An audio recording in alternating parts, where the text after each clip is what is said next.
Pedro Valtierra por esta invitación, a Photographing Minds Agency por la invitación. Estoy muy contenta y me da muchísima alegría poder compartir este proyecto con ustedes. Déjenme, me voy aquí a la presentación y la voy a empezar a compartir. Ok. Bueno, mi nombre es Fernanda Chandler, ya me presentaron. Soy fotógrafa mexicana y radico en la Ciudad de México. Y bueno, en el año 2022 nació la idea de crear una plataforma educativa llamada Aprende Foto Conmigo, en la cual he estado trabajando desde entonces. Este proyecto nació del deseo de compartir la pasión que yo siento por la historia de la fotografía, de la misma manera que yo la fui aprendiendo. Cuando comencé a estudiar fotografía en el 2012, en el Centro Saúl Serrano, me encontré con la sorpresa de que se empezaba por los autores y por la historia antes de que por la técnica. Al principio yo estaba súper sacada de onda, pero en lo personal a mí esto me ayudó muchísimo porque aprendí una forma de entender la fotografía que se quedó súper arraigada y me quedó una curiosidad insaciable de seguir aprendiendo, además de que entendí lo importante que es influenciarse. Con el paso del tiempo, la intención se fue expandiendo y me dieron ganas de empezar a inspirar, ¿no? Primero, bueno, yo le contaba a mi círculo cercano y como que así me veían como, bueno, ya, ¿no? Cambia de tema, pero bueno, al fundar Aprende Foto Conmigo me fui dando cuenta que hay mucha gente alrededor del mundo que se interesa por lo mismo.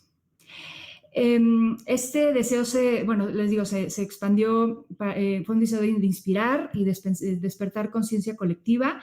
También me interesa mucho preservar la historia a través de la fotografía y cuando es posible trato de contar las historias en el sitio. Y este espíritu es el que nos ha llevado a seguir las huellas de personajes legendarios y pioneros en la fotografía de guerra como Gerda Taro, Robert Capa y Lee Miller, que son las personas de las que vamos a hablar hoy. Estos personajes no solo fueron testigos de algunos de los momentos más intensos del siglo XX, sino que fueron partícipes y estuvieron en el frente con su arma, una cámara, para luchar por sus ideales, sus valores, arriesgando su vida con el propósito de cuestionar, narrar y sobre todo resistir. Veremos cómo Robert Capa nos mostró la inmediatez del campo de batalla, documentando 5 guerras, incluyendo la Guerra Civil Española y la Segunda Guerra Mundial. Gerda Taro abrió el camino a las mujeres como fotoperiodistas, dejando su vida muy joven en la Guerra Civil Española. Y Lee Miller se transformó en una cronista audaz que entró en los espacios más íntimos de la Segunda Guerra Mundial. Ya lo veremos. Hoy vamos a hablar sobre ellos, sobre lo que vieron, de cómo lo contaron y de por qué sus fotografías siguen siendo relevantes en la actualidad. Les platicaré sobre Finding Capa, un proyecto que busca reunir encuentros, historias y pistas que siguen el rastro de los fotógrafos que rodean el legendario nombre de Robert Capa. Esta iniciativa está tomando forma de una serie fotográfica y estoy trabajando para convertirla en un libro. El proyecto Finding Capa comenzó de la manera más casual del mundo, con un hashtag. Al principio lo usaba para compartir historias relacionadas con Robert Capa, uno de los fotógrafos de guerra más relevantes del siglo XX, y la verdad es que poco imaginaba que esa pequeña etiqueta de redes sociales se transformaría en una verdadera travesía épica. Lo que empezó como una curiosidad terminó transportándonos a distintos lugares y en ese camino aparecieron también 2 mujeres extraordinarias, Gerda Taro, la primera mujer fotoperiodista que murió en el frente, y Lee Miller, una fotógrafa audaz que pasó de modelo y fotógrafa surrealista a fotoreportera de guerra en los momentos más crudos de la historia. Hoy les quiero contar sobre esa travesía a través de las vidas e imágenes de estos 3 fotógrafos que siguen inspirándonos el día de hoy. Ok, déjenme nada más quito esto, no sé si vean este cuadrito, pero lo voy a quitar porque a mí me estorba. Ok. En esta presentación vamos a viajar en el tiempo y saltar en desorden, para que no nos confundamos, entre distintos momentos de la vida de Taro, Capa y Miller. En noviembre del año pasado presenté este proyecto en la Universidad Complutense de Madrid durante el Encuentro Internacional Robert Capa. Eso fue posible gracias a la invitación de la Fundación Lito y la plataforma Salva Peroncelli 10, que impulsan la creación del Centro Robert Capa para la interpretación de los bombardeos aéreos sobre la ciudad de Madrid durante la Guerra Civil Española. El Centro Robert Capa lo quieren ubicar en el inmueble donde Robert Capa tomó esta fotografía durante la Guerra Civil Española, justo después de los primeros bombardeos sobre esa ciudad. Esta fotografía se encuentra expuesta hoy en día en el Museo Reina Sofía, en Madrid.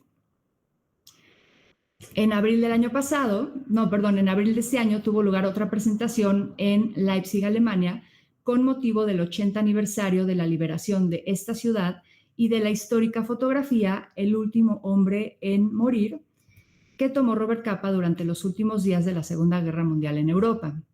La imagen fue capturada en lo que hoy se conoce como el Capa House.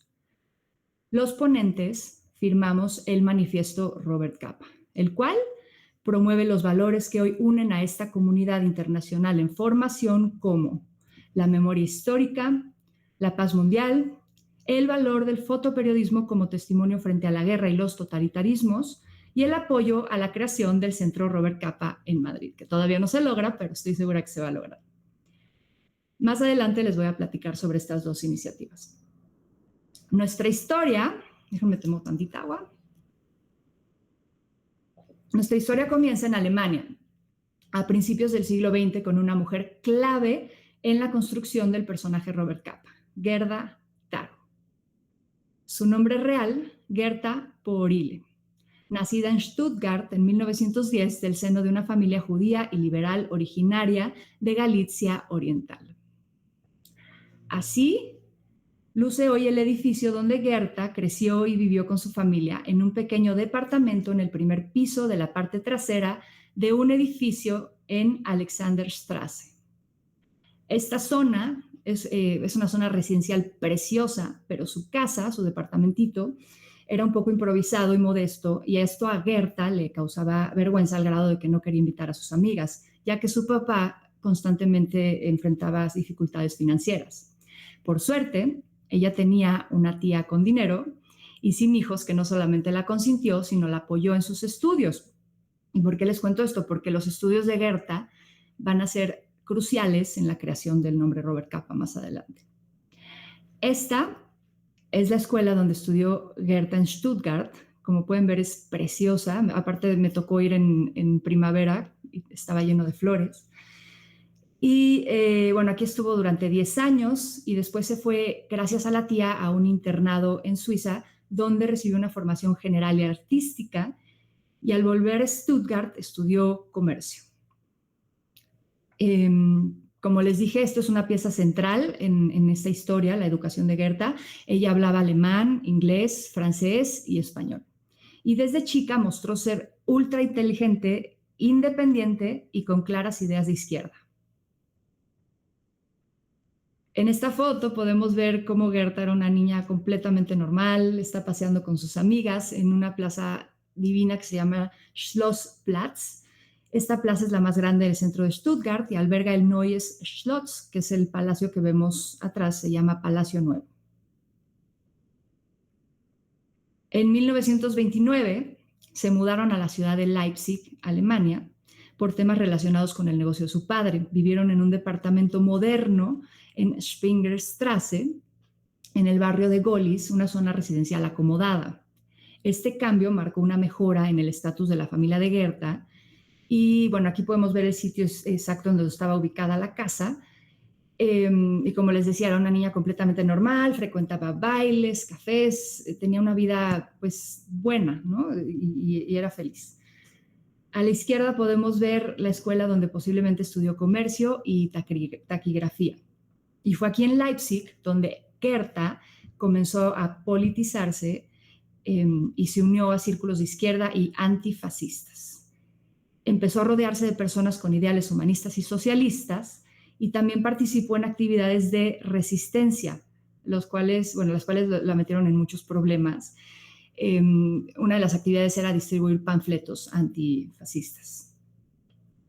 Afuera de su casa en Leipzig podemos encontrar un Stolpersteine en honor a ella, que en alemán significa piedra con la que tropiezas. Los Stolpersteine son placas creadas por el artista alemán Günther Demnig. Los hizo en la década de los 90 y hoy hay más de 100,000 que se incrustan en la banqueta frente al último lugar de residencia de las víctimas del nazismo. La idea es simple pero súper poderosa, que al caminar por las calles sin esperarlo, tropieces con la memoria de alguien que fue arrancado de su hogar. Cada piedra lleva grabado el nombre de la persona, año de nacimiento y destino final. La piedra de Gerta dice lo siguiente: aquí vivió Gerta Po Orile, Gerda Taro, nacida en 1910, en la Resistencia en 1933, prisión Leipzig. Huyó en 1933 a Francia, España, brigadas internacionales, muerta 26 de junio de 1937.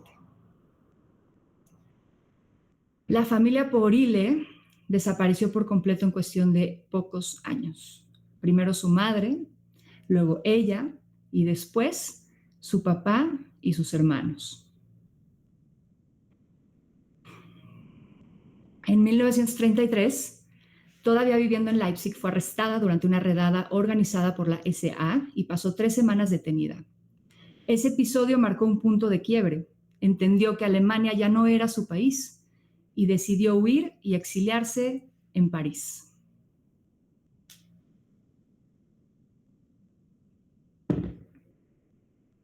Ahora vamos a transportarnos a la ciudad de Berlín en el año de 1931. Un joven judío nacido en Budapest llamado André Friedman, a quienes sus amigos le decían Bandy, llegó al exilio huyendo del régimen autoritario de ultraderecha de Miklos Horthy en Hungría. En Berlín comenzaría su camino en la fotografía y daría los primeros pasos para convertirse en Robert Capa. En aquel entonces, Berlín era un lugar para fotógrafos, periodistas y refugiados como Bandy. Pero la vida no era fácil. La economía de Hungría colapsó y su familia ya no le podía enviar dinero. Su intención era estudiar periodismo, pero terminó optando por la fotografía al ser un lenguaje universal para alguien que no hablaba alemán con fluidez. Una figura clave en este momento fue la fotógrafa Eva Pesnio, quien era su amiga en Hungría. Eva con el tiempo se convertiría en una reconocida fotógrafa holandesa.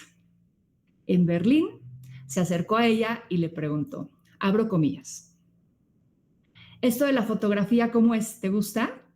Estoy pensando dedicarme a ello. Eva, sorprendida por su comentario tan casual, le respondió, pero tendrías que estudiar fotografía y no tienes dinero. Cierro comillas.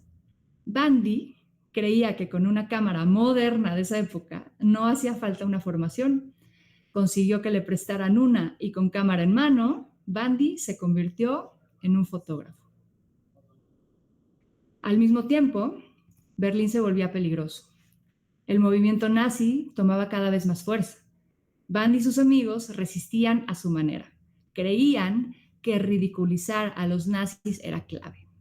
En las noches de invierno arrogaban agua por las calles para que se congelaran, con la esperanza de hacerlos resbalar mientras marchaban. Un acto para desafiar su imagen de poder. Y un poco, irresponsable. Eva Besnio recomendó a André con la agencia fotográfica Defot. Ahí consiguió trabajo como ayudante de cuarto oscuro. La agencia está ubicada en Gigastrasse 11 en Berlín-Mitte. Aquí podemos ver la calle donde alguna vez estuvo el edificio de Defot. Ese edificio ya no existe, pero fue reemplazado por el que estamos viendo ahora. Durante la época en que Friedman trabajó ahí, la agencia se mudó a otro edificio en Kochstrasse, que también podemos ver en esta foto, en el barrio de Kreuzberg. En 1932, Bandy fue enviado a Copenhague a retratar a León Trotsky durante una conferencia. Este momento fue clave en su carrera porque básicamente fue lo que lo lanzó al estrellato súper joven. Trotsky no se quería dejar retratar y Bandy llevaba consigo una cámara chiquita, una Leica, y a pesar de tener tan solo 19 años, fue el único que logró una serie de imágenes escondiendo la cámara, intensas, cercanas, que fueron publicadas en una página completa de Weltspiegel, marcando su debut como fotógrafo con el nombre de Friedman Defot. En 1933, André huye de Berlín para exiliarse en París, a pocas semanas de que Hitler fuera nombrado canciller. En esta ciudad conoce a Gerta Poorille. Ambos enfrentaban serias dificultades económicas. Además, había leyes que restringían el trabajo para personas extranjeras. André trabajaba como fotógrafo y le transmitió a Gerta muchos de sus conocimientos. Este aprendizaje fue parte fundamental de su colaboración. A mediados de 1935 deciden trabajar como fotógrafos en equipo. La relación entre ellos era de iguales. Gerta nunca fue su musa, ni Capa su sostén económico. Tampoco fue su asistente. En cambio, él la ayudó a aprender fotografía, potenció su talento y ella lo disciplinó y aportó ideas innovadoras. En la primavera de 1936 crearon juntos a un personaje ficticio, Robert Capa, un fotógrafo estadounidense rico y exitoso. Se habían dado cuenta de que el trabajo duro no bastaba para destacar. Querían llamar la atención de los editores franceses y vender sus fotos a un precio mucho más alto y justo. La idea era brillante. Además, les permitiría borrar las etiquetas de refugiados y judíos. Una estrategia ingeniosa para esquivar la discriminación, sumada a la idea de que la apariencia del éxito atrae al éxito.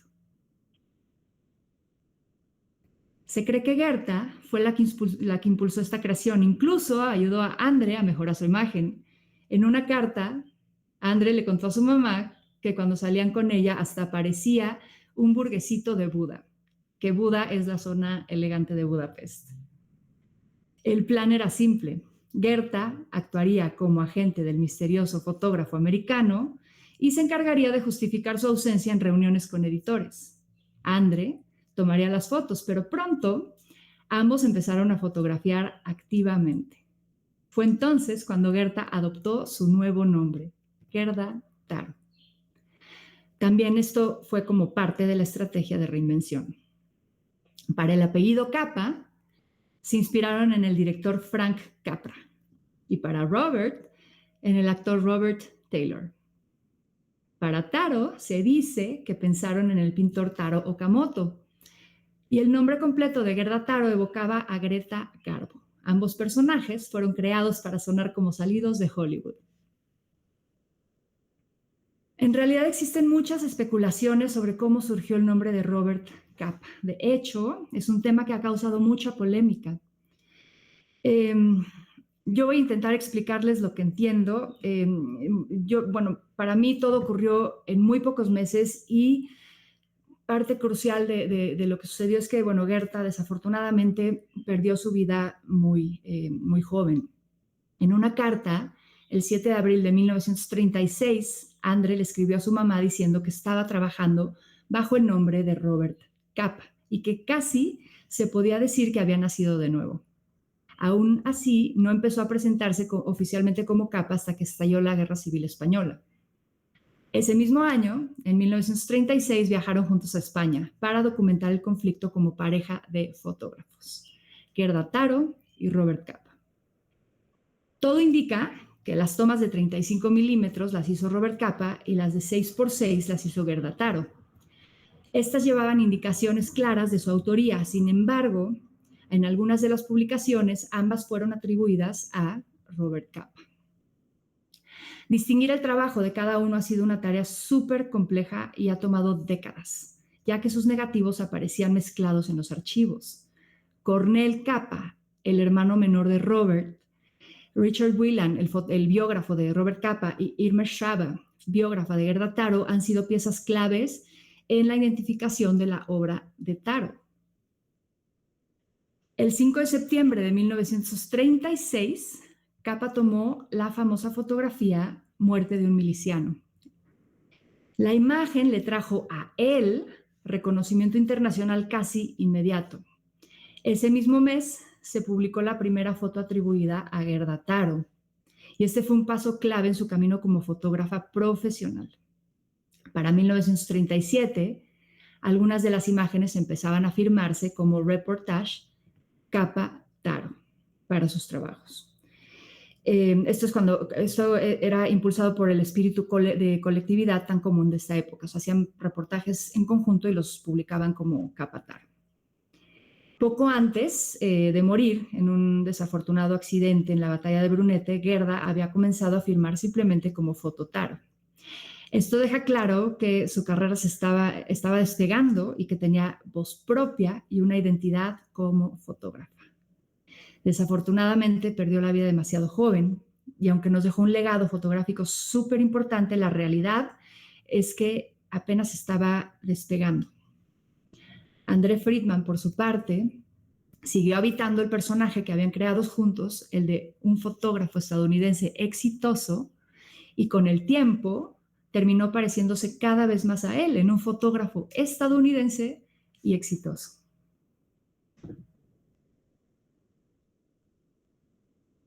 Ahora vamos a ir al norte de África. En 1943 ya estamos en la Segunda Guerra Mundial, donde Robert Capa documentó con su cámara algunos de los momentos más importantes. Mientras se encontraba en el norte de África, al lado de las tropas aliadas, describió un suceso que revela algo importante de su carácter, especialmente su sentido del humor irónico, incluso en un momento de peligro. Estaban en el desierto y le pidió al chofer de su jeep que se detuviera para poder hacer sus necesidades detrás de un cactus, cuando de pronto vio un letrero de madera que decía Achtung Minen. Sin darse cuenta, se encontraba en un campo minado alemán. Se quedó paralizado. Horas después, llegó un equipo a rescatarlo y sobre ese día escribió, abro comillas, ahí estaba desafiando la muerte en un desierto solitario, vacío y silencioso, clavado en la arena detrás de un estúpido cactus. Incluso mi obituario hubiera sido impublicable.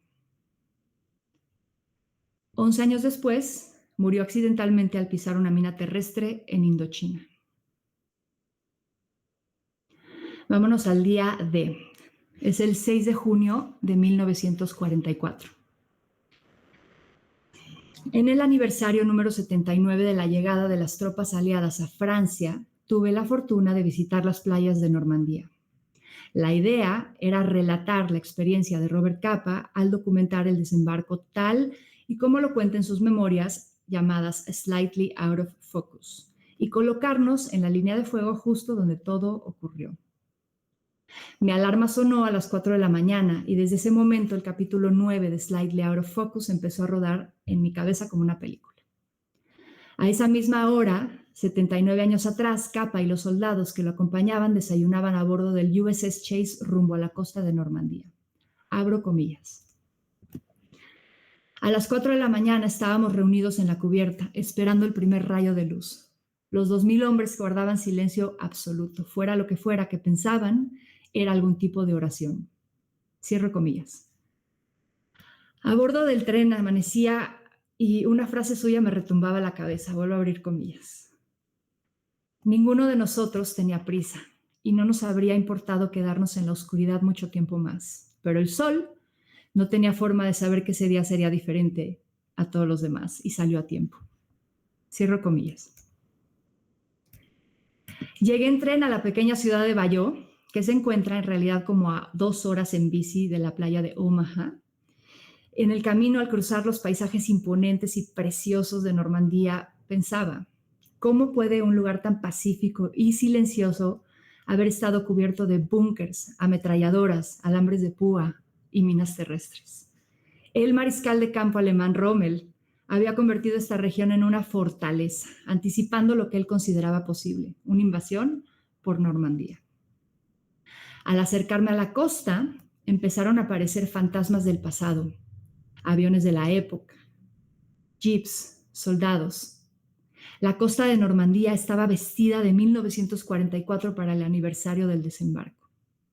En la atmósfera se respiraban los primeros pasos de la liberación de Francia.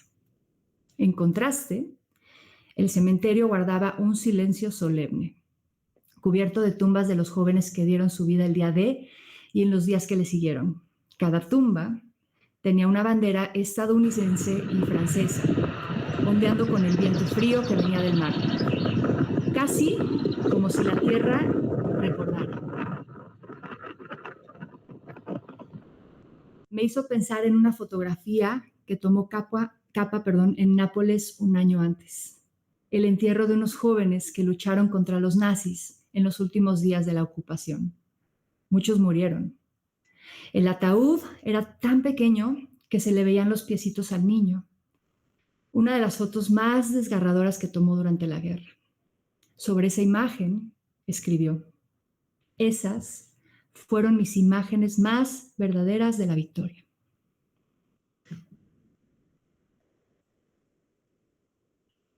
Regresemos a Normandía.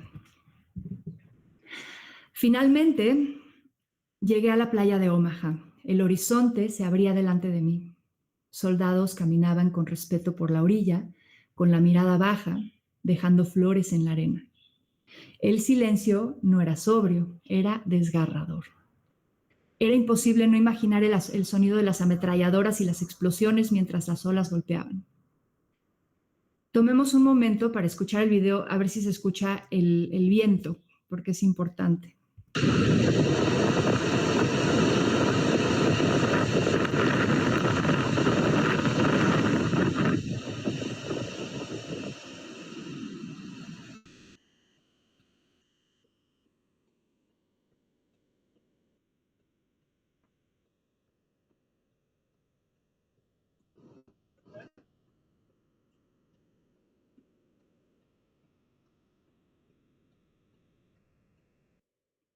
El día que estuve ahí, la playa estaba espumosa, resbalosa, y la resaca te arrastraba, no podías caminar en la playa. Un local me dijo que el clima de ese día probablemente era parecido al 6 de junio o incluso había sido peor en ese día. Solo puede uno imaginar a Capa en alta mar, a bordo del USS Chase con sus cámaras Contax cargadas, decidido a capturar las imágenes definitivas de la invasión. Abro comillas. El corresponsal de guerra tiene su destino en sus propias manos y puede apostarlo a este caballo o a aquel, o guardarlo en su bolsillo en el último minuto. Yo soy un jugador. Decidí entrar con la compañía E en la primera oleada. Sigo citándolo. El mar estaba agitado y una ametralladora alemana arruinó por completo mi regreso. El agua estaba fría. Los alemanes tocaban todos sus instrumentos. Llegué a la playa, me tiré al suelo y mis labios tocaron la tierra de Francia. No tenía ningún deseo de besarla. Cierro comillas. Yo solo les puedo decir que con tan solo estar en esta playa por una hora, y era verano, las manos se te entumen y te tiemblan los labios de frío.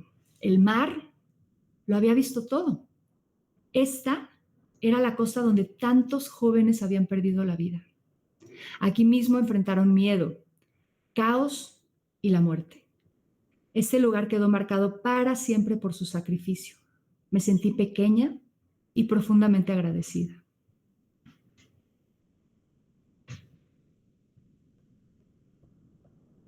De vuelta en Portsmouth para entregar sus rollos, Capa seguía en el barco esperando retratar a los médicos recibiendo heridos.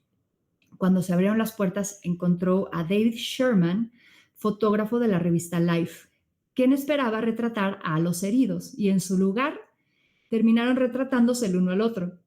La imagen de la izquierda es Capa capturado por Sherman, y todavía no he encontrado la foto que Capa tomó de Sherman. Sherman es importante porque es el fotógrafo que estuvo con la fotoreportera de guerra para la revista Vogue, Lee Miller. Estuvieron juntos el 30 de abril de 1945, que fue básicamente al final de la Segunda Guerra Mundial en Europa. Primero fueron a documentar la liberación del campo de concentración de Dachau. De ahí Se fueron a Múnich, directo al departamento de Adolf Hitler, y se retrataron dentro de su bañera, sin saber que ese mismo día el Führer se quitó la vida en Berlín. Miller se metió en la bañera de Hitler. A su alrededor colocaron símbolos poderosos. El retrato enmarcado de Hitler, que algunos vieron como señal de su inminente caída. Una estatua encontrada dentro del departamento insinuando los absurdos ideales de superioridad racial. Sus botas, aún cubiertas con la tierra del campo de concentración de Dachau, la misma tierra por donde miles caminaron muertos de miedo, de frío, y ahora manchaban la alfombra impoluta del baño del mismo hombre que los había condenado. Una imagen de desafío y un acto silencioso de provocación. Quisiera aprovechar este momento para compartirles unos cuantos videos para mostrarles cómo es que pues comunicamos en Aprende Foto conmigo. Si no se oye, por favor interrúmpanme y pues lo vuelvo a poner o vemos qué hacemos, ¿vale? Esta foto vemos la tina de Adolf Hitler y dentro de ella hay una mujer llamada Lee Miller. Es el 30 de abril de 1945, mismo día en el que el Führer decidió quitarse la... Ay, perdón. Se fue, ¿verdad? Espérenme tantito. A ver. Voy a quitar. Voy a volver a compartir. Ok. Y aquí está. Espérenme. Esta foto vemos la tina de Adolf Hitler y dentro de ella hay una mujer llamada Lee Miller. Es el 30 de abril de 1945, mismo día en el que el Führer decidió quitarse la vida. Miller, una fotoreportera de guerra, y el periodista David Sherman se encontraban esa mañana documentando la liberación del campo de concentración de Dachau. Por la tarde se fueron a Múnich y encontraron la manera de entrar al departamento abandonado de Adolf Hitler y decidieron tomarse fotografías el uno al otro bañándose en su tina. Una imagen un tanto surrealista, ¿no creen? Pero no va a ser muy difícil entenderla ya que conozcamos quién era Lee Miller. Una mujer valiente y polifacética, totalmente adelantada a su época. Desde joven se forjó como una mujer fuerte, negada a seguir con las expectativas sociales, deseando vivir libre y sin restricciones y formarse como artista. De niña recibió el mejor regalo de parte de su padre, una Kodak Brownie. Además, tuvo la oportunidad de formarse como fotógrafa y adquirir conocimientos técnicos invaluables gracias a él. Pero por otro lado, le quitó lo más importante que puede tener una jovencita, la inocencia. La retrató incesantemente desde que era pequeña hasta que era una mujer y muchas veces sin ropa. Miller nació en Nueva York en 1907 y estudió arte, danza e iluminación, lo cual le ayudó posteriormente en su carrera fotográfica. Modeló para la revista Vogue y eso fue por un golpe de suerte. Un día se encontraba caminando en la calle y el mismísimo Conde Nast la rescató de un inminente accidente de tráfico. Y ella la cautivó con su hermosura, su carisma y su sentido del humor. Semanas después apareció un dibujo de ella en la portada de la revista. Tenía menos de 20 años y estaba encaminada a convertirse en lo que hoy conocemos como una supermodelo. Pero Miller no se conformó con estar delante de la cámara. A ella le gustaba estar detrás de la cámara, tomando las fotos. 1929 fue un año muy importante para Miller. Por un lado, comenzó su carrera fotográfica dentro de Vogue y por otro, se mudó a París para trabajar de aprendiz con Man Ray, a quien ella consideraba el mejor fotógrafo de la época. Se convirtió en su musa, amante y compañera. Los dos compartían una profunda fascinación por la fotografía avant-garde. Juntos desarrollaron la técnica de solarización gracias a un accidente que tuvo Miller en el cuarto oscuro. Por esta técnica, Man Ray se hizo famoso y a Miller la historia lamentablemente no le da el crédito que merece por ser mujer. Miller regresó de París a Nueva York y montó su estudio de retrato. Su estilo chic parisino y la influencia que tuvo de Man Ray la convirtieron en una de las retratistas más cotizadas. Era el lugar para hacerte el retrato. Pero a ella le aburría muchísimo este estilo de negocio dentro de un estudio. Ella añoraba la libertad y extrañaba muchísimo París. Una de sus imágenes más icónicas fue esta. La tomó en una temporada que estaba viviendo en Egipto, cuando se encontraba inmersa en nuevas exploraciones artísticas. La tituló Retrato del espacio. Captura de manera surrealista la esencia de su visión creativa. Por cierto, en algún momento de la vida conoció a Pablo Picasso y se hicieron amigos. Miller tuvo la suerte de ser retratada por Picasso y Picasso tuvo la suerte de ser retratado por Lee Miller. Llegó a Londres en junio de 1939, el mismo año que comenzó la Segunda Guerra Mundial. Y en lugar de regresarse a Estados Unidos, decidió quedarse a combatir al régimen nazi con su cámara Rolleiflex. En aquel momento ya era una experimentada fotógrafa de moda. Una de sus primeras experiencias en la guerra fue trabajar como freelance para la revista Vogue durante el Blitz en Londres. En medio de un ambiente completamente surrealista, Lee capturó esta memorable imagen. Una mujer posa con un traje delante de un escenario apocalíptico de una ciudad recientemente bombardeada. Miller llegó a Normandía en julio de 1944. La mandaron a hacer un reportaje sobre las enfermeras en un hospital del ejército estadounidense cerca de la playa de Omaha. ¿Se acuerdan que estuvimos en esta playa el año pasado? En agosto de ese mismo año, por un error de comunicaciones militares, terminó en la fuertemente asediada Saint-Malo. Presenció el asalto estadounidense al puerto controlado por los alemanes y logró hacer unas fotografías con su estilo único desde el cuarto de hotel. Durante ese tiempo, Lee Miller fue la mujer en el terreno para la revista Vogue. También documentó la liberación de París, el baño de Hitler. En la mañana del 30 de abril de 1945, Lee Miller y el fotoreportero David Sherman se encontraban documentando cámara en mano la liberación del campo de concentración de Dachau. Sus imágenes capturaron los horrores y las condiciones de vida de los prisioneros, siendo testigos directos de la tragedia. Ese mismo día se dirigieron a Múnich, al departamento del Führer, sin saber que se había quitado la vida, con la convicción de que el régimen nazi había llegado a su fin. Se las ingeniaron para entrar al departamento abandonado y se dirigieron al baño. Fue entonces cuando crearon una de las imágenes más emblemáticas sobre el final de la Segunda Guerra Mundial en Europa. Se quedaron un rato tomándose retratos el uno al otro dentro de la tina. Al mismo tiempo, un soldado del ejército de los aliados golpeaba la puerta del baño cerrada. Miller y Sherman montaron una imagen poderosa, llena de simbolismos y significado. En el departamento descubrieron un marco con la fotografía de Hitler y una estatuilla de Venus y decidieron colocarla adentro del baño en el encuadre de la foto. Se dice que la fotografía simboliza la caída de Hitler y la estatuilla simboliza lo absurdo de la idea de la raza aria. Sobre el tapete del baño colocaron las botas de Lee Miller, las cuales estaban todas llenas de tierra del campo de concentración de Dachau en el cual habían estado en la mañana. Esa misma tierra que pisaron miles de pies condenados a muerte, que sintieron dolor y frío. Ahora manchaban el impoluto tapete de la persona que los condenó. Es una imagen desafiante, un acto de provocación que busca deconstruir la imagen de Hitler, en un momento en el que oficialmente no se había acabado aún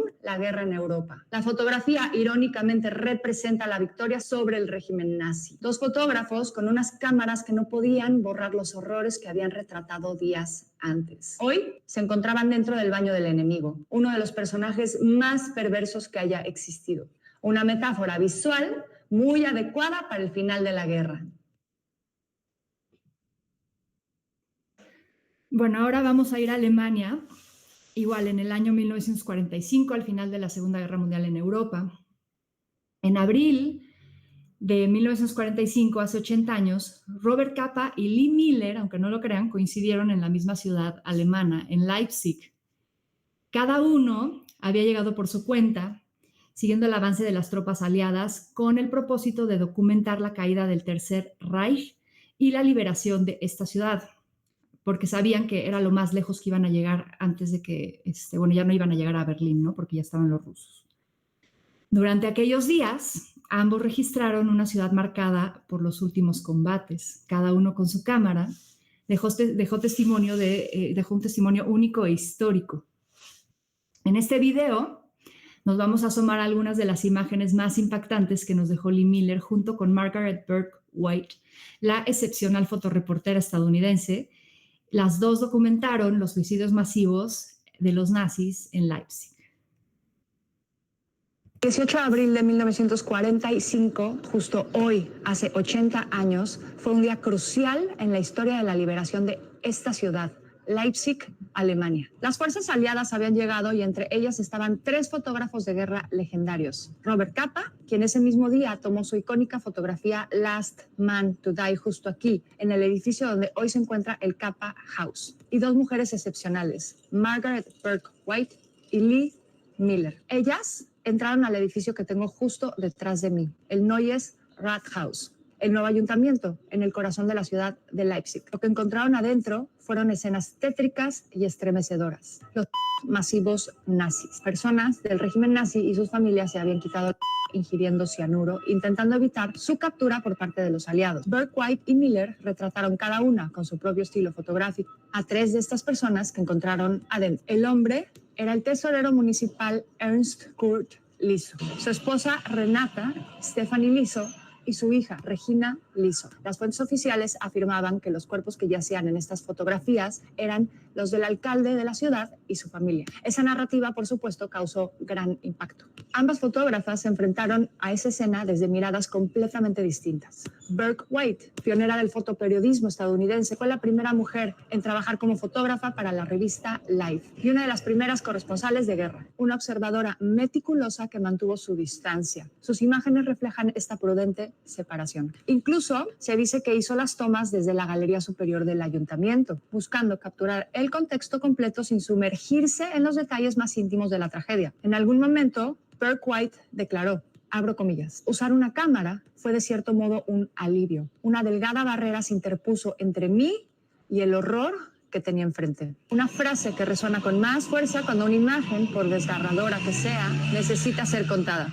Lee Miller, por su parte, era un artista de múltiples rostros, surrealista, retratista de moda y corresponsal de guerra. Días después de estar en ese lugar, documentaría con su cámara la liberación del campo de concentración de Dachau y ese mismo día realizaría una de las imágenes más poderosas de su carrera, desde la tina de Hitler en su departamento en Múnich. En Leipzig, Miller se acercó visualmente. Su estilo, influenciado por su trabajo previo en revistas como Vogue, dotó a sus fotografías de una estética perturbadora.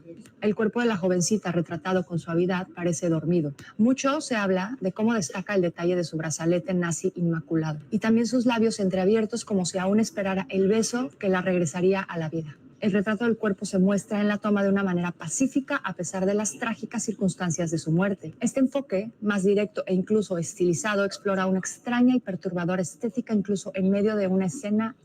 Estas 2 mujeres valientes no solo retrataron una escena tétrica y horrorífica, documentaron el fin, el colapso, la desesperación de un régimen y dejaron en cada fotografía un testimonio tan estremecedor como necesario. Robert Capa, aunque no entró a documentar los suicidios masivos al edificio del nuevo ayuntamiento, se encontraba muy cerquita de ahí. Sus secuencias fotográficas lo demuestran. En ellas podemos ver cómo documentó el exterior del edificio. De hecho, es probable que se haya cruzado con estas 2 fotógrafas, aunque no hay evidencia. Incluso utilizó el arco de una de las puertas traseras del ayuntamiento para enmarcar una de las tomas. Algunos cuentan que entró al edificio, pero al ver tantos reporteros prefirió alejarse y buscar su propia historia. En este video, tomado en Naumburg, cerca de Leipzig, durante esos días podemos ver claramente a Robert Capa. Hay quienes piensan que la mujer con la que está Robert Capa es Lee Miller. Yo, en lo personal, pienso que si es una fotógrafa, debe de ser más bien Margaret Burke White por la altura, ya que, si pueden ver aquí, se dice que Robert Capa era pequeño, medía unos 60. Margaret Burke White también. No hay fuentes en donde pueda haber yo encontrado eso, pero dicen los historiadores que pudo haber medido unos 60 y Lee Miller medía unos 70. Ahí la tenemos al lado de Picasso y Picasso medía unos 63. Entonces, por la altura, a mí se me hace que puede haber sido Margaret Burke White, aunque cuando hay un acercamiento se parece más a Lee Miller, pero puede ser que a lo mejor estuvo con ellas en Leipzig. Capa se aproximó a un edificio residencial y desde el balcón retrató a unos soldados estadounidenses. Uno de ellos, Raymond J. Bauman, de 21 años, a quien podemos ver en esta foto.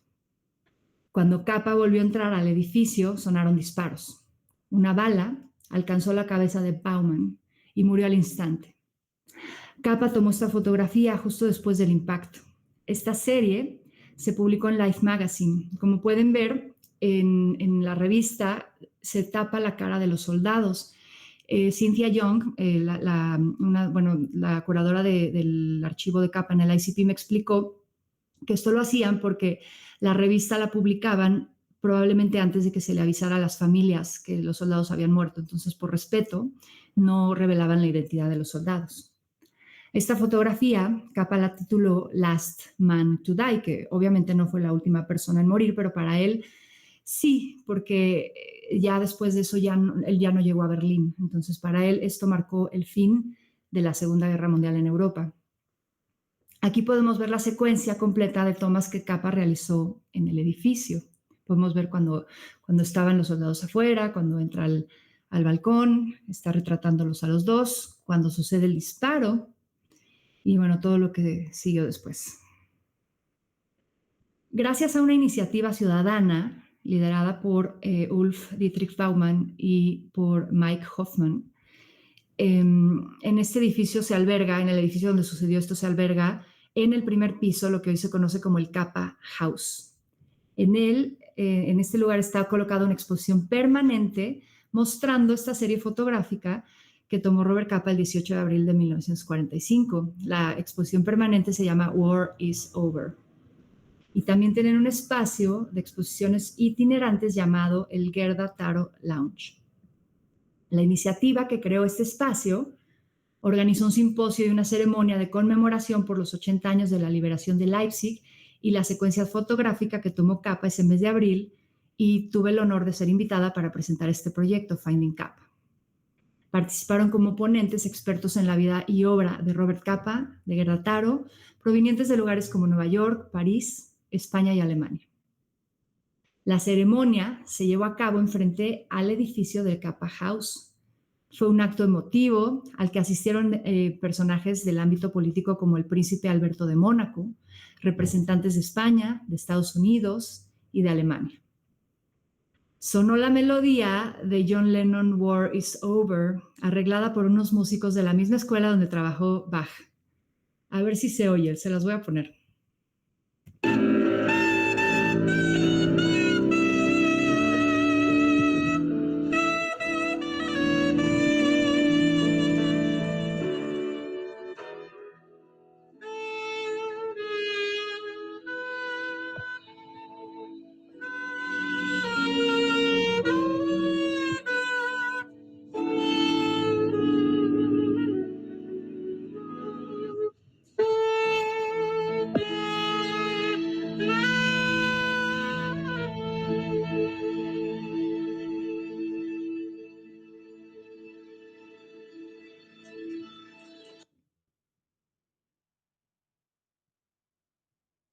War is Over es una frase muy importante para el Capa House, ya que esta fotografía es un símbolo del final de la Segunda Guerra Mundial. Aquí vemos a Mike Hoffman y también se me olvidó mencionar a Christoph, que es trabajó mucho tiempo en el Museo de la Historia de la ciudad de Leipzig y también es parte importante de este proyecto de Capa House. En esta foto podemos ver a Cynthia Young. Ella es la ex conservadora del archivo Robert Capa en el ICP, el International Center of Photography, que es la escuela fundada por Cornel Capa, el hermano de Robert Capa. A un lado tenemos a Irme Schaba, biógrafa de Gerda Taro. Ambas estuvieron entre los ponentes del simposio. Durante el evento, un equipo de fotógrafos coordinado por Thomas Pankte estuvo documentando con las mismas cámaras que utilizaban Gerda Taro, Robert Capa y Lee Miller, y por las noches revelaban en el cuarto oscuro para un proyecto llamado Ambassadors for Photography Between Ages. Estas fotografías que tomaron y revelaron van a ser exhibidas en el Museo de Historia de la ciudad de Leipzig. Vamos a pasar ahora a la Guerra Civil Española. Y bueno, les quiero dejar un video aquí sobre una fotografía muy importante que tomó Gerda Taro al principio de la Guerra Civil, que se llama Lisiana. Una mujer en tacones en 1936 levantándose en armas. Esta es una foto que tomó Gerda Taro cuando vino con Robert Capa a documentar la Guerra Civil Española. Era una mujer en tacones con una pistola. No era lo normal. Una mujer que se ponía al tú por tú con los hombres para la época era algo inaudito. La foto fue publicada en la revista Boo ese mismo año, el mismo mes, en el mes de agosto, y la pusieron como una especie de collage con otras fotografías que en realidad ellos hacían esas ocasiones para inspirar a que la gente se levantara en armas y se identificara con la causa republicana. Yo en lo personal no estoy 100% segura de que se haya tomado en esa playa. He tratado de preguntar a expertos en Robert Capa y Gerda Taro. Hablé con Cynthia Young del ICP, la curadora durante 20 años del ICP, en el Encuentro Internacional Robert Capa en Madrid. Dijo que lo más probable es que esa fotografía se haya tomado en los alrededores de estas playas como la que estamos parada aquí ahorita en Barcelona, a lo mejor cerca. He hablado con otras personas y me han dicho que al observar la foto no necesariamente tiene que ser una playa por lo sólida que está la tierra, bueno, la arena, tierra, que no se entierran los sacones, tiene muy poca profundidad de campo. No sé sin los detalles, que eso seguramente lo hizo adrede Gerda Taro para que resaltara la figura de la miliciana. Ella tomó esta fotografía con una cámara Rolleiflex. La cámara Rolleiflex las agarras aquí abajo y te da la oportunidad de, en este caso, de pararte un poco como a la misma altura del objetivo. Tiene un formato cuadrado, también por eso saben que es una Rolleiflex. Y hay gente que dice que esta fotografía, Gerda la toma como una especie de autorretrato. Ella, su arma, que su cámara está retratando a otra mujer que de cierta manera se parece a ella un poco como en lo físico, en lo arreglado, en el pelo, con su arma. Arma de verdad.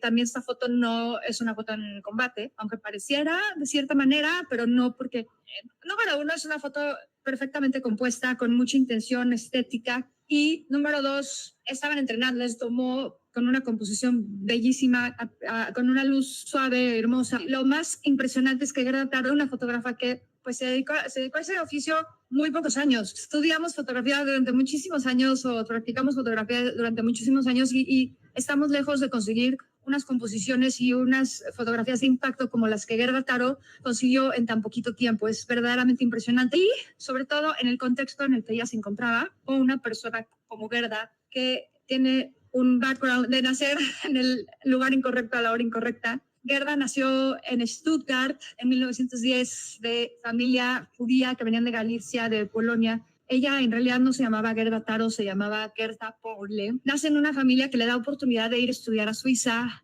habla varios idiomas, es una persona muy preparada y de repente se mudan a Leipzig, ahí es donde ella, en París, conoce a Robert Capa, quien era Ender Friedman en ese momento. Entre los dos crean a este personaje ficticio que se llama Robert Capa, que era un fotógrafo estadounidense que no existía, que era inalcanzable, y ellos eran sus representantes y inmediatamente empezaron a vender sus fotos al triple de precio. Durante el estallido de la Guerra Civil Española, ellos deciden venir a España a apoyar la causa republicana. ¿Por qué? Ender Friedman, Robert Capa, tuvo que salir de Hungría, donde estaba el régimen de Miklos Horthy, y Gerda tuvo que salir de Alemania. Ellos compartían con todas estas personas que se levantaron en armas en España, compartían un espíritu antifascista y verdaderamente sentían que también estaban luchando con sus cámaras. Entonces, te cuento todo esto para llevarlos un poco al contexto de cómo Gerda se identificaba con esta mujer miliciana. Ella se retrató en esa fotografía y retrató el espíritu por el cual Gerda vino hasta España y dejó su vida aquí. Quiero aclarar que por un tiempo tuve la noción de que esta fotografía de la miliciana se había tomado con una Rolleiflex, pero en la biografía de Gerda Taro aparece más bien que se tomó con una Reflex Corel. Ok. En 2023 me encontraba en Madrid y fue ahí donde conocí al equipo de la Fundación Lito y a sus colaboradores que se llaman la plataforma Salva Peironseli 10, que ellos están impulsando la iniciativa para la creación del Centro Robert Capa para la interpretación de los bombardeos aéreos de Madrid en el sitio donde Robert Capa capturó esta fotografía en 1936 durante la Guerra Civil Española. Pero en lugar de platicarles yo, les voy a pasar un video que nos proporcionó la Fundación Lito para ustedes, porque es una iniciativa y una fundación preciosa que están haciendo cosas muy importantes y todo gira en torno de la fotografía que tomó Robert Capa. Y bueno, obviamente es gracias al trabajo fuertísimo de unas personas increíbles que le han cambiado la vida a personas que vivían en este lugar. Entonces les voy a poner el video. Me llamo Cristina. Me llamo Jesús. Me llamo Estefanía. Me llamo Juan. Me llamo Sonia. Me llamo Rubí. Yo vivía aquí, en Peronceli 10, en un rincón olvidado de la memoria de Europa. En donde antes vivieron otros como yo. En un edificio cuya arquitectura fue concebida como vivienda obrera Bajo el reinado de Alfonso XIII. En un lugar donde mis iguales, Tus iguales. siguieron viviendo durante la República. En un escenario que se convirtió en icono universal del horror de la guerra. a través de la mirada de Robert Capa. En una vivienda que nuestros semejantes reconstruyeron con esfuerzo y sudor. Tras ser bombardeados para seguir viviendo aquí bajo la dictadura. En una casa que tras 40 años de democracia siguió dando cobijo a los obreros. Este edificio es mi historia. Esta historia es la historia de todos. Es el testigo mudo de la resistencia inalterable de los que formamos la base social de este país. Hace 4 años solicitamos acceder a una vivienda digna y que la ley protegiera este edificio. Y entonces muchos se pusieron a trabajar juntos para lograrlo.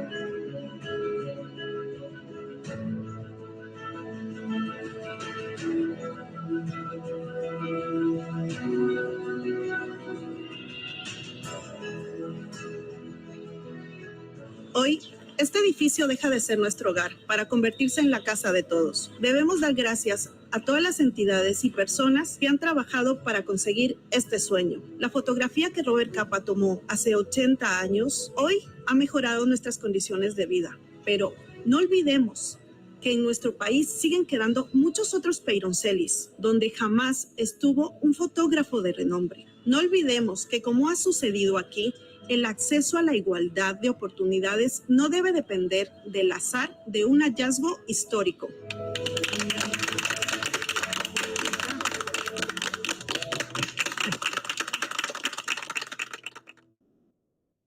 Este proyecto tan hermoso lo ha detonado, es increíble cómo lo ha detonado una fotografía y, bueno, obviamente el trabajo de todas estas personas, ¿no?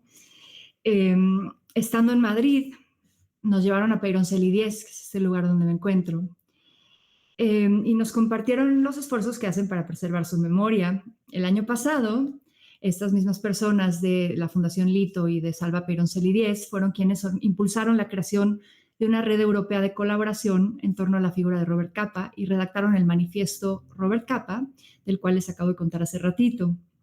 También estuvieron ellos presentes en Leipzig a principios de este año. Como parte del proyecto, de nuestro proyecto Finding Capa, junto con Mabel Torres, periodista cubana, estamos recolectando retratos e historias de personas cuya vida ha sido tocada por esta fotografía, como Mica, inmigrante rumana, y Cristina, de Ecuador. Ambas vivieron en Madrid, en Peyroncelli 10, en el barrio de Entrevías, bajo condiciones muy precarias. Hoy, ellas y sus familias, junto con otros vecinos, viven en departamentos dignos y seguros gracias a la Fundación Lito, su equipo y el impacto duradero de la imagen que tomó Robert Capa durante la Guerra Civil Española. ¿Han oído hablar de la maleta mexicana? Seguramente algunos sí, probablemente algunos no. La maleta mexicana son los cerca de 4,000 negativos perdidos de Capa, de Taro y del fotógrafo David Seymour Shim, a quien no hemos mencionado todavía, tomados durante la década de los 30 en la Guerra Civil Española. En México, he estado en contacto con Carlos Cortés y su familia. Él es el sobrino del general Francisco Aguilar, pieza clave en la historia de la maleta mexicana. Cornel Capa, hermano de Robert, pasó años tratando de recuperar estos negativos. Resultó que los negativos estuvieron guardados por décadas en la casa del general Aguilar en la Ciudad de México. Aguilar dirigía el consulado mexicano bajo el gobierno de Vichy cuando los diplomáticos mexicanos salieron de Francia en 1942. Él decidió enviar valijas diplomáticas a su casa en México y las guardó. Y ahí estaban las cajas con los negativos que Chiqui Weiss, este personaje, asistente de Capa, había catalogado y resguardado antes de huir de París. Hoy, junto con Carlos y otras personas en México, hemos trabajado para honrar esta historia en la calle de Ámsterdam, en la colonia Condesa de la Ciudad de México, donde estuvo la casa del general para recordar a Capa, a Taro, a Shim, a Chiqui y la historia de la maleta mexicana. Después de poner a salvo los negativos en Francia, Chiqui fue arrestado y enviado a un campo, en una zona de concentración en el norte de África. Sobrevivió y encontró refugio en México, aunque no lo puedan creer, y se casó con la pintora surrealista Leonora Carrington. Vivieron en la colonia Roma, a tan solo unas cuadras donde el general Aguilar tenía escondidos los negativos que se habían estado buscando, sin que él nunca lo supiera. Y para preservar esta memoria, hicimos un cortometraje documental junto al fotógrafo cubano Junior Escobar del Instituto Imago, trazando una línea imaginaria desde la casa de Chiqui en la colonia Roma hasta donde estuvieron los negativos en la colonia Condesa.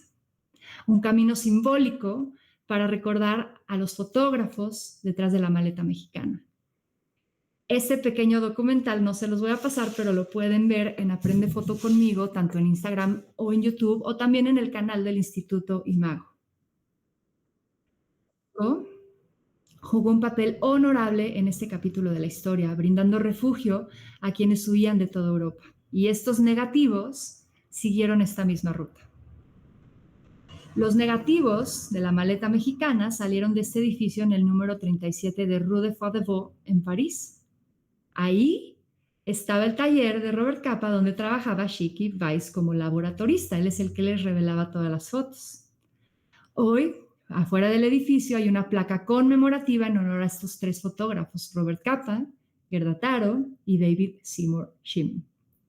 Como pueden ver en la placa, los tres murieron jóvenes y en el frente. Tuve la oportunidad de estar hace poco y mientras contemplaba la placa, una vecina del edificio se me acercó y me preguntó que si me interesaba la historia de esos fotógrafos. Obviamente sí, ¿no? Y generosamente me ofreció entrar a conocer el lugar donde estuvo el taller en el segundo piso. Por supuesto que acepté, pero todo fue como súper rápido. Estuve parada por unos segundos en el laboratorio donde Chiqui Weiss revelaba las fotografías de estos legendarios fotoreporteros de guerra. La verdad es que no me dio ni tiempo de pedirle permiso para tomar fotos al interior y hasta me dio pena, pero alcancé a documentar un poco del interior en las escaleras y la puerta del laboratorio que dice Atelier. Muy cerca de este mismo edificio aún existen las dos cafeterías donde estos fotógrafos solían reunirse, Le Dôme y La Cúpula. En estas fotografías, en esta cafetería en Le Dôme, Fred Stein, un amigo de Robert Capa, también de Cartier-Bresson y de Gerda Taro, retrató a Gerda y a Capa en la década de los 30, cuando apenas comenzaban su carrera como fotoperiodistas de guerra. Michel Lefebvre, periodista de Le Monde y autor de 2 libros sobre Capa y quien redactó la placa conmemorativa que les acabo de enseñar afuera del laboratorio en París, nos llevó a estos mismos cafés y ahí me tomó este retrato emulando la famosa fotografía de Gerda y Capa tomada por Fred Stein. En el libro de Susana Fortes, llamado Esperando a Robert Capa, hay un diálogo entre Capa y Gerda hablando sobre la suerte. Capa le dijo, ¿sabes lo que es tener suerte? La suerte es algo que se lleva pegado a la suela de los zapatos. ¿La tienes o no la tienes? Al final, ambos agotaron su suerte, pero la de Gerda se consumió demasiado pronto. Esta podría ser una de sus últimas fotografías, capturada en la batalla de Brunete en julio de 1937. Poco después, un tanque republicano del mismo bando la arrolló cuando iba ya de regreso a Madrid. Fue llevada a un hospital improvisado, donde tras luchar por su vida murió a pocos días de cumplir los 27 años. A Gerda Taro, el mundo aún le debe el lugar que merece. Estas imágenes fueron tomadas el año pasado en Madrid, cuando fui con Charlie de la página Sabueso de Libros, que se la súper recomiendo. Estamos afuera del Palacio de Zulbáburu, un edificio histórico del siglo XIX que albergó la alianza de intelectuales antifascistas durante la Guerra Civil Española. Gerda se alojó aquí en algún momento. Hoy en este edificio hay una biblioteca de investigación histórica y oficinas judiciales y hay que pedir cita para entrar. Y tienes que tener, bueno, no puedes llegar a decir quiero conocer el lugar donde vivió Gerda Taro, porque no les gusta mucho ese tema. Incluso cuando tocamos la puerta, nos abrió un guardia muy amable y susurró, shh, aquí no se habla de la Guerra Civil Española. Pero al final me entregó un periódico de aquella época donde podemos ver que el encabezado dice los trabajos de la Alianza de Intelectuales Antifascistas y hay algunas fotografías del garage y de la biblioteca por dentro. Seguimos buscando rastros de Gerda en Madrid, la ciudad más cercana al lugar donde murió, y para mi sorpresa no hay casi nada que la recuerde oficialmente. Hay una calle que lleva su nombre, Gerda Taro, en las afueras de Madrid, en un lugar que ni siquiera está cerca del lugar donde murió. Y los vecinos no tienen la más remota idea de quién era Gerda Taro. La calle mide solamente una cuadra. Para mí es un homenaje bastante modesto para todo lo que ella sacrificó. Cornel Capa, quien se convirtió en un magnífico fotógrafo, lo describió así. Mi hermano, Robert Capa, se asignó la misión de documentar el infierno que el ser humano creó, la guerra. Al final de sus memorias, Capa escribió, con su humor irónico, la guerra ha terminado en Europa. Ya no hay ninguna razón para levantarse por las mañanas. Pero la realidad quedó capturada en esta imagen. Aquí vemos a Julia, la madre de Capa, llorando en la tumba de su hijo en Nueva York. Una imagen que nos hace ver el lado humano y emocional del legado de Capa. En mayo de este año visité la tumba de Gerda en París. Caminando hacia su lugar de descanso en el cementerio, tropecé con una piedra y algo me dijo que debía dejarla encima de la lápida para mostrar mi respeto. Yo la verdad nunca había hecho algo así, pero leí que las piedras permanecen a diferencia de las flores y se acostumbra a dejarlas en las tumbas según la tradición judía. Este es el lugar donde Gerda fue enterrada el día de su cumpleaños número 27. Gerda y Capa dedicaron su vida a retratar el infierno, así como Lee Miller. Y estas imágenes nos muestran este infierno. Muchas gracias. Aquí acaba la plática.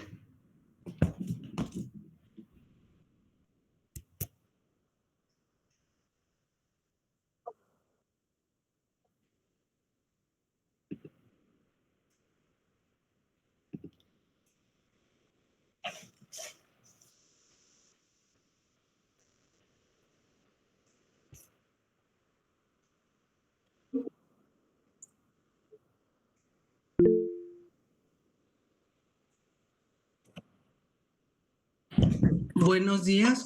Yo me integré a la plática ya como unos minutitos en iniciada y la verdad, como narra la fotógrafa historiadora la guerra, de veras crea un impacto, no como, yo ya conocía las fotos, algunas, no todas, una que otra de Robert Capa, y la verdad, la narración como que te estremece, ¿sí? Porque como que ya con eso que tú investigaste y lo narras, te llegan las fotos de otra forma. Felicidades. Ay, Belinda, muchas gracias. De hecho, hay muchas veces que tengo el nudo aquí en la garganta. No, sí, te juro que sí es. Sí. Así como yo te veía en la imagen y yo también como que se me estremecía, o sea, la narración te llega, la narración es diferente cuando tú ves una imagen que cuando ves el pie de foto igual, pero cuando te la están narrando, vamos, entre comillas, te la están explicando, dices, oye, qué pesado, ¿no? Qué fuerte. La de Barcelona, de ahí de las personas que sobrevivieron o que hicieron su reseña de lo que queda de la casita, dices, wow, pero bueno, felicidades y que sigan presentando estos eventos que deberían de ser más difundidos para que mucha gente sepa. Ahorita te das cuenta de la guerra que está hoy en día y dicen, es que no quiero ni ver una imagen, no me imagino, o sea, Obviamente los fotógrafos de guerra, yo creo que traen esa misión, porque no cualquiera, ¿verdad? Correcto. Felicidades, Fernanda. Muchísimas gracias. Y sí, en realidad también yo creo que nos llega no nada más por lo que sucedió, sino lo que está sucediendo. Exactamente. Bueno, así somos los humanos.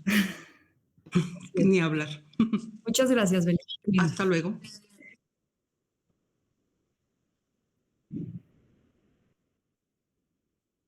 Hola, buenas tardes, buenos días, perdón.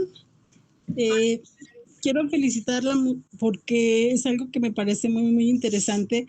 Hace unos años, en tiempo de pandemia, aquí en Zacatecas, hicieron una exposición de las mujeres olvidadas en la historia del arte. Y yo me di la tarea de investigar a Gerda Taro. Y en la investigación que estuve realizando, llegué a tu página de Aprende Foto Conmigo. Y pues se me hizo muy padre, muy interesante, y desde entonces te sigo todo lo que tú estás haciendo, y pues muchas gracias y muchas felicidades. Marisabel, qué linda, muchísimas gracias. Gracias. Súper bienvenida, me encantaría que me escribieras ahí por Instagram para que estuviéramos en contacto. Y bueno, yo no soy ninguna experta ni nada, pero te puedo recomendar libros y lecturas que te podrían interesar mucho sobre Gerda Taro. Muchas gracias, claro que sí, gracias. Gracias a ti.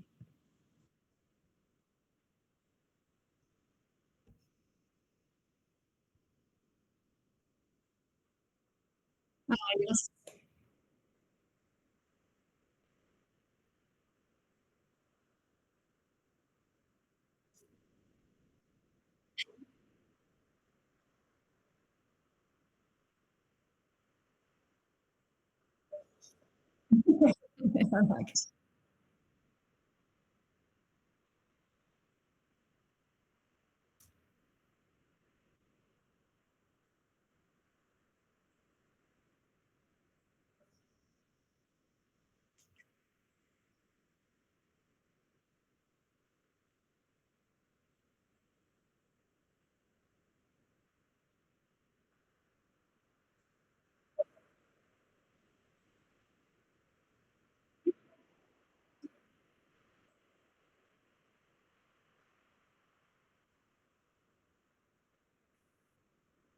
Yo también les agradezco mucho a todos por estar aquí, por su tiempo. Yo sé que en sábado uno quiere estar echado, pero gracias de verdad por el interés.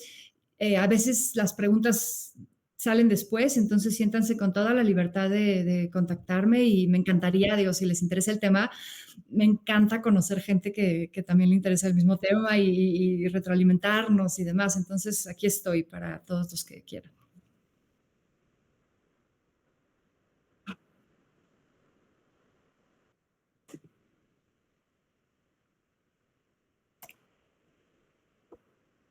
Sí, aquí está el aprende, aquí está mi red personal y aquí está la de Aprende Foto Conmigo.